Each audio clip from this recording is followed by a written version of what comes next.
சாந்த், நீங்க நேத்தைக்கு ஸ்கூல்ல பாட்டு பாட போனீங்க. எதனால அழுதீங்க?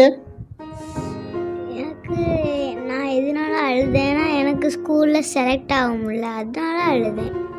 செலக்ட் ஆகாம இருந்ததுக்கு அழுதீங்க? ஆமா. வள்ளுவர் என்ன தெரியுமா சொல்லுவாரு? என்ன சொல்லுவாரு? முயற்சி திருநீயாக்கும் முயற்சியின்மை இன்மை புகுத்தி விடும். முதல்ல நம்ம என்ன பண்ணணும்? நம்ம ஜெயிக்கிறோமோ தோக்குறோமோ ரெண்டாவது விஷயம். முதல்ல முயற்சி பண்ணணும். முயற்சி என்பது விதை போல. முயற்சி பண்ணாலே ஜெயிச்ச மாதிரி தானே. முயற்சியே இல்லாம தான் நிறைய பேர் தோத்துடுறாங்க. நீ முயற்சி பண்ண பத்தியா, அதான் உனக்கு மிகப்பெரிய வெற்றி. அதுக்காக அங்கிள் உனக்கு ஒரு கிஃப்ட் வாங்கி வச்சிருக்கேன். அந்த கிஃப்ட் நீங்க ஜெயிச்சிருந்தா உங்களுக்கு இந்த கிஃப்ட் கிடைச்சிருக்காது. இந்த வாழ்க்கையில் எதிர்பார்த்த வெற்றி கிடைக்கவில்லை என்றால் அதை விட உயர்வான வெற்றி காத்திருக்கிறது. டன் சொல்லிருங்க. உள்ளம் என்றும் எப்போதும் உடைந்து போக கூடாது. என்ன இந்த வாழ்க்கை என்ற